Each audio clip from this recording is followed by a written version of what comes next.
Man, for many years, it's been a custom for men to get on bending knee for some of the most memorable engagement proposals. If you're anywhere in the town or in the city and there's people around, women will pull their phones out, even if it's not them, and say, oh my gosh, he's about to do it. He's about to pop the question. When do we ever stop and take time and ask ourselves, where did these customs come from? a lot of this stuff that we come to know as common practice, does it stem from religion? And where did they get it from? Is any of this biblical? Let's talk about it.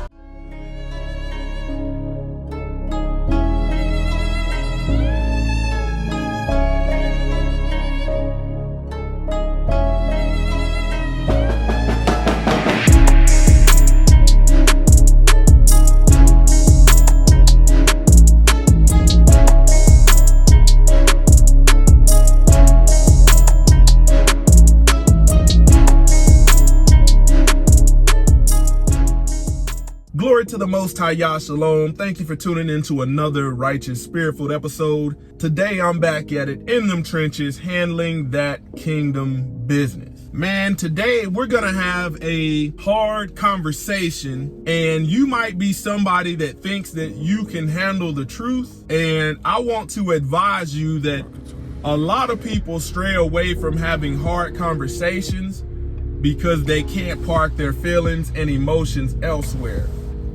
Man, today I'm gonna unravel something, that not too many people unpack, but the word does tell us that the truth shall set us free. When we look at the state of marriage, a lot of men going their own way, not wanting to be married. When we look at women going as far as them getting on one knee and proposing, they're often shamed by women that say, man, I would never do that. Before I go any further, make sure you smash that like button, subscribe to the channel, turn your notifications on. Check out my exclusive discount codes in the description box for Optics Planet. Get yourself some cool tactical gear, some ammo, some gun parts, camping gear. And if you're into fitness, working out, check out my discount codes for bodybuilding.com and bulksupplements.com. Man, it's very important that we look at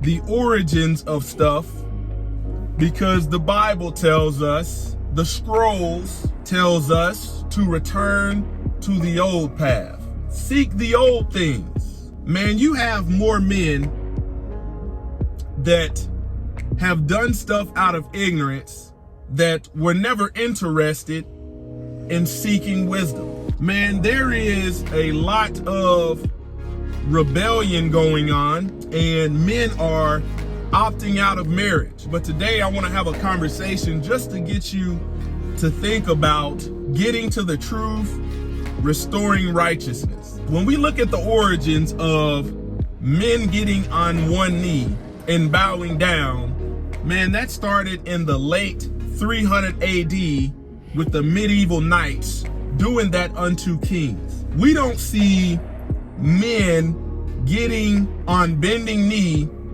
bowing down, or proposing a ring that I've done videos on talking about this vanity that's not biblical. We don't see that until the Roman Catholic Church. I'm gonna say a lot in this that you might not agree with, but one thing you can't disagree with or come back and prove differently is the facts that I'm giving you. Getting on bending knee for a marriage proposal is Gentile, Indo-European culture. The Bible tells us, follow not the way of the heathen. That word has been translated heathen, Gentile, other nations. And it does tell us, to the sojourner that sojourns amongst us, they are to be treated like one homeborn to Israel.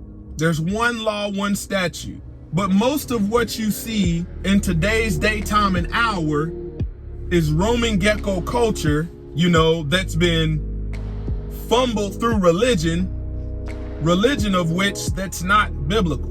Man, are men that lack wisdom and truth the cause for so much rebellion and foolishness in marriage. You have many men talking about the lack of cooperation and unsubmissiveness from a woman, from wives. Man, many people have had their minds conditioned that the woman is always the victim. When you hear these marriages, these divorce stories, these women aren't taking accountability saying, man, my marriage failed because I didn't do what I was supposed to do. I didn't fulfill my biblical role as a helpmeet to him.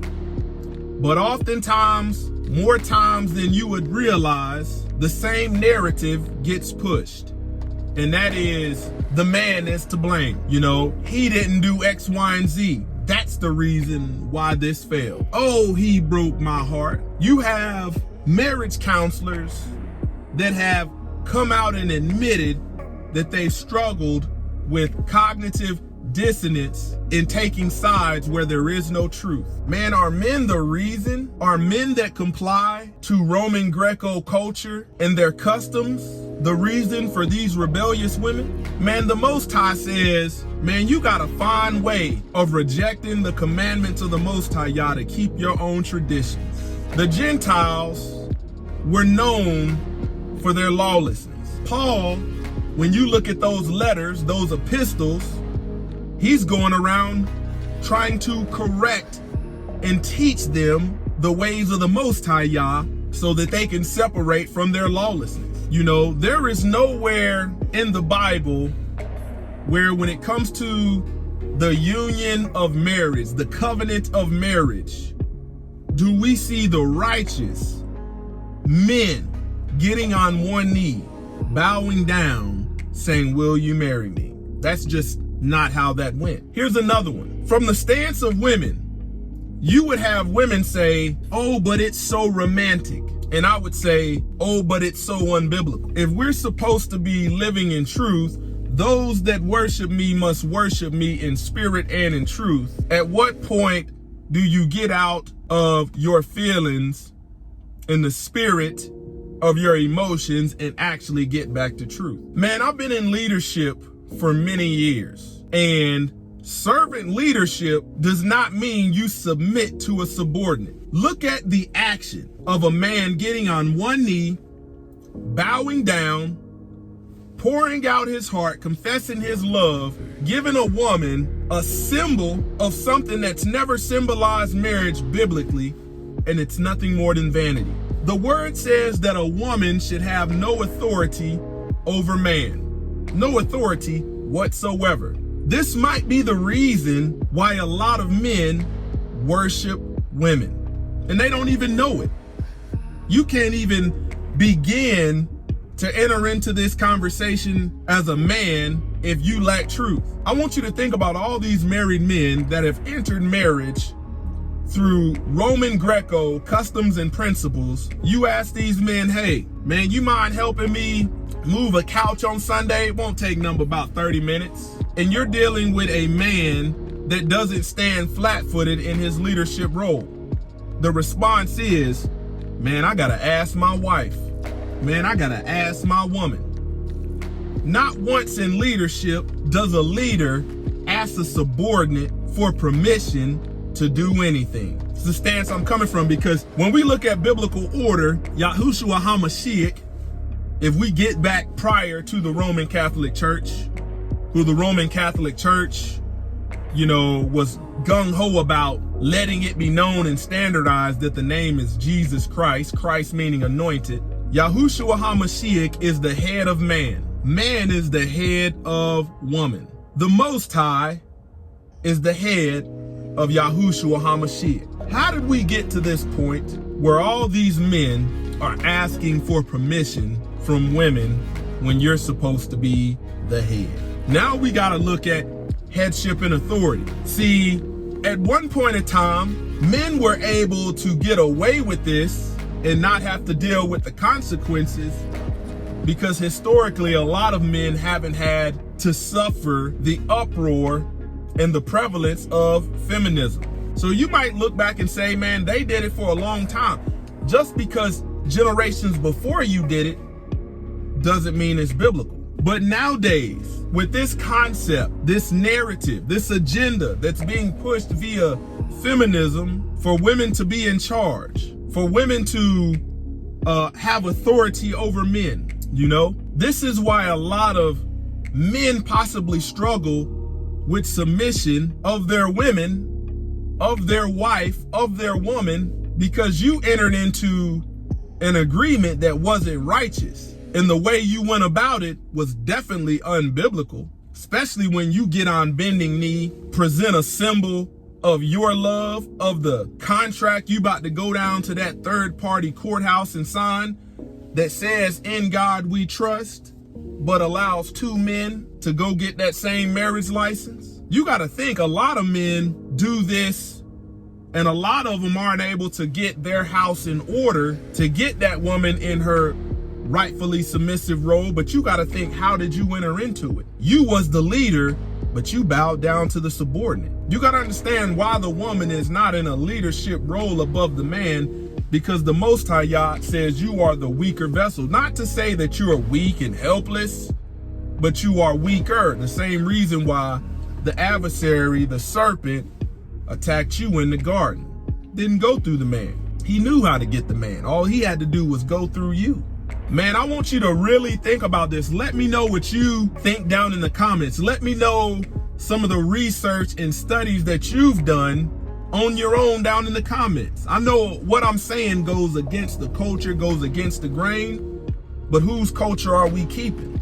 It seems like what is counted as romantic and all of this really doesn't mean anything if women aren't willing to fulfill their biblical duty in marriage, and the Gentiles didn't define marriage. The Most High Yah did. Man, you have to look at how gravely different Hebraic culture is. When we look at the culture in the Bible, it's patriarchal.